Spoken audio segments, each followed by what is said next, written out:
Well, there was bound to be one depressing game coming along down the stretch here, and let's hope that this is the only one we have for a while. Because after the Ducks game on Tuesday, which I am so not going to get into because my blood pressure pretty much went through the roof for the whole 3 hours, and I want to remove Corey Perry's head from his neck, I feel it's best if I just launch into the Tampa Bay Lightning game. So they came in with a 12-2-2 record. Couldn't think of the word there. Yeah, it's been a long night, guys. And the Kings were 11-2-2. So it was said to be kind of the best from the West and the best from the East, and see how that goes. The Lightning played in San Jose last night. Absolutely let them up 5-1. Jones let in 4 goals in the first period and got pulled. And then, weirdly enough, Quick let in 4 goals in our first period. Didn't get pulled, though. Still, not pretty. Really not pretty.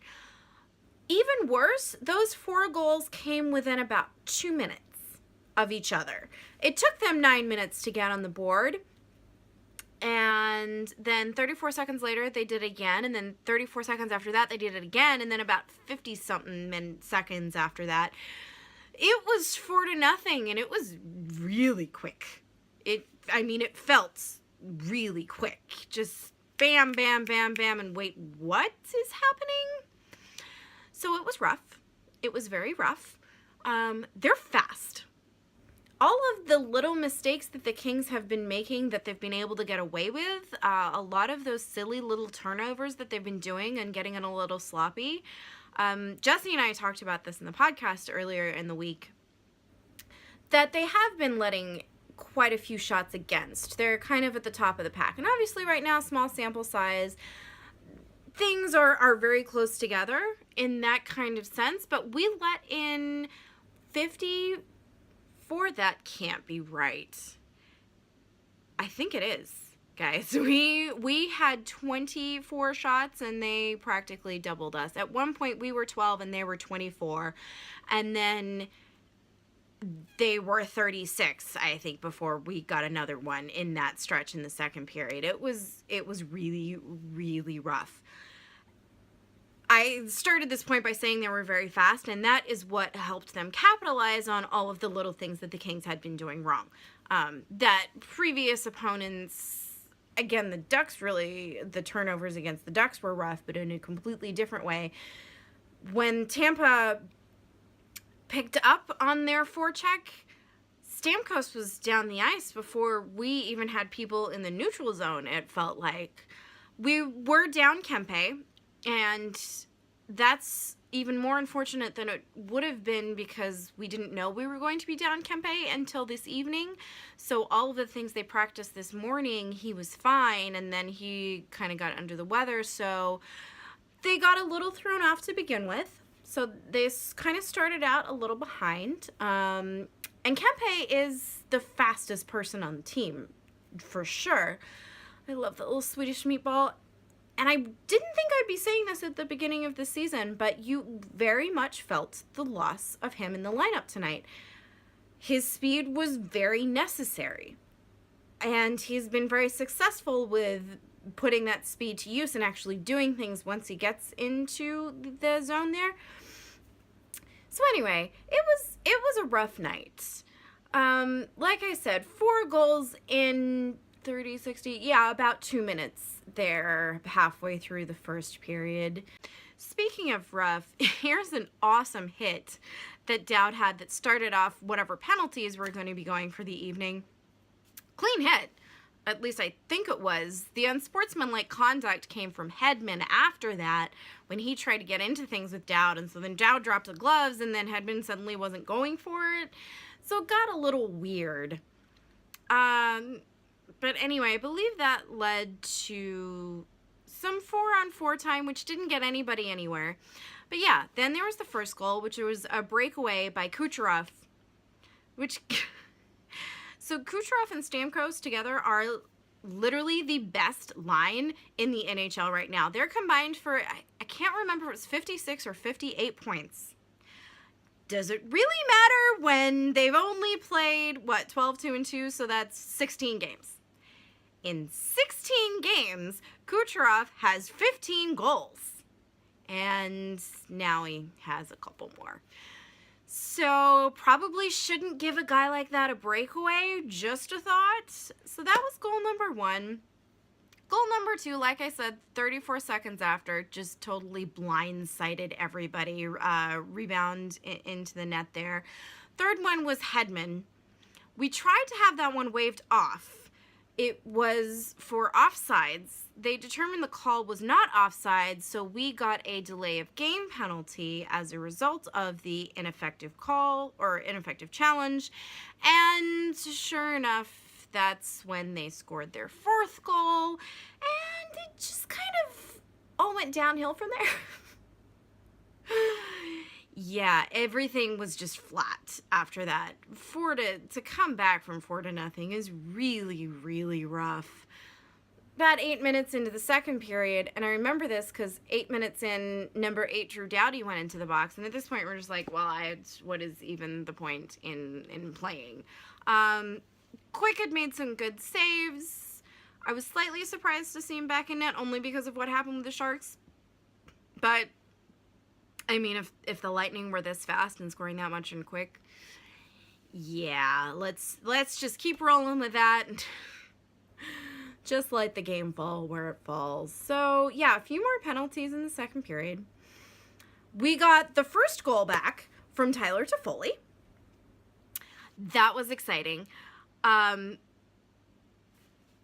Beautiful play here in the front of the net. Absolutely sick shot. I love it when Tyler Toffoli does things like that. But if you notice at the end, even his goal celebration wasn't like, yay, we're back in the game. It was kind of like, oh yeah, okay, we got one at least. We've got one. We haven't been shut out. Kind of sadness. Then during the McFlurry minute, we got our second goal back. Oh wait, no we didn't. Just kidding. This beautiful, beautiful goal that was a goal, and I'm going to contend it was a goal until the day I die. Jim Fox thought it was a goal. John Rosen, I'm pretty sure reading between the lines, thought it was a goal. John Stevens definitely thought it was a goal. Toronto did not.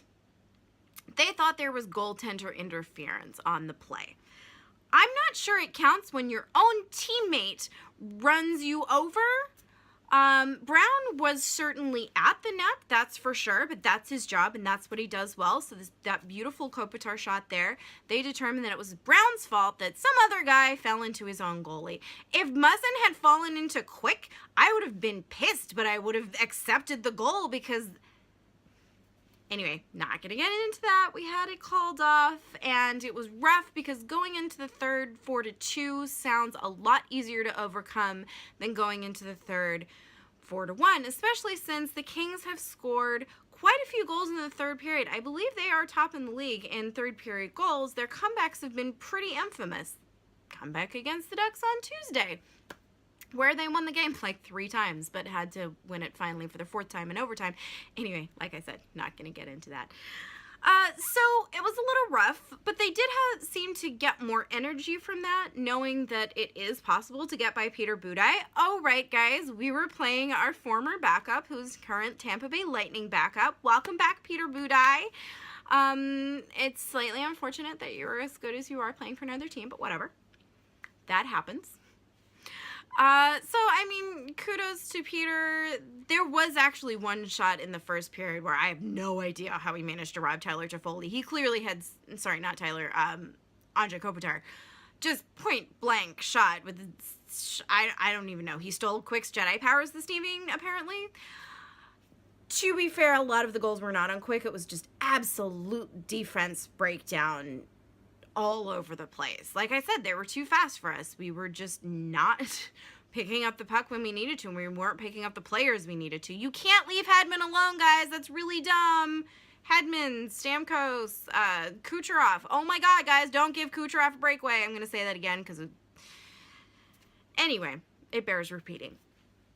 So it's 4-1 going in second, and it's taking us a while to get back to the 4-2 that we should have. We finally do. After some Chris Sutter dance magic, guys. Chris Sutter was back tonight, so you're going to have some Chris Sutter dance cam footage at the end. I was so excited. Clearly, the players were to see him back in the building because 1 or 2 shifts after you saw him back on the dance cam, this happens. Rosenberg, which is not how you pronounce his name, I'm sure, but he's Swedish, and there are many Swedish vowel sounds that I can't make. He gets his first NHL goal. Congratulations. So exciting. But as with most of the good plays that happened, it was too little too late. Unfortunately, we're over halfway through the 3rd period. And, had it been 4-3, I would have easily said the Kings can come back from that, at least force an overtime. But 4-2 with the waved off goal there, it was a little rough. And then it became 5-2. It was initially waved off on the ice, but when we looked at the replay, Toronto called immediately and said, dude, that's a goal. And understandably so. It had actually crossed the goal line and then come back out and then quick kind of leaned back on top of it and so was laying down. And so that's why the ref, I believe, had waved it off. It's like, no, the puck is dead. Quick's on top of it. We're done. Except that, yeah, overhead replay clearly showed puck in the back of the net. Unfortunately, because Kopitar had done something so incredibly similar the period before, but it rebounded off both posts, and we had the chances, but the execution just wasn't there enough for the Kings tonight. Like I said, the little mistakes that they've been making just got compounded by the fact that Tampa was capitalizing on all of them and just out shooting the hell out of us. And they were good chances because they're a really good team. You can see why they're at the top of the league. So if we're going to lose to someone, at least it was a worthy opponent to lose to. It wasn't a team I particularly hate or anything, and they're in the East Coast. So whatever, it doesn't really matter. A huge deal to us. We're only going to play them once more until we get to the Stanley Cup, y'all. So, rough night, but Chris Sutter was there, so we leave you on a happy note, if nothing else.